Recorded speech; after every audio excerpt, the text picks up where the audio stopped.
10 মাস যাবত আমি এই প্রাইভেটে আসা যাওয়া করছি। এই প্রাইভেটটা আমার পরিবারের মতো হয়ে গেছে, আমার আত্মার সাথে জড়িয়ে গেছে, আমার পরিবারের সাথে বেড়ে উঠা। আর এই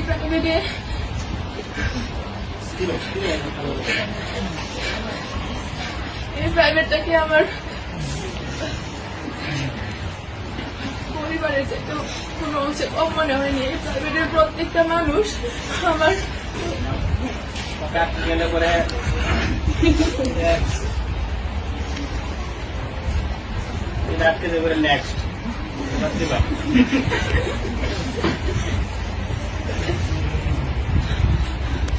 আর আমাকে সমাজকর্মের স্বপ্ন শিখাইছে যে কিভাবে নিজের লুকিয়ে থাকা প্রতিভাকে জাগিয়ে তুলতে হয়, কিভাবে স্বপ্নকে বড় করতে তুলতে হয়।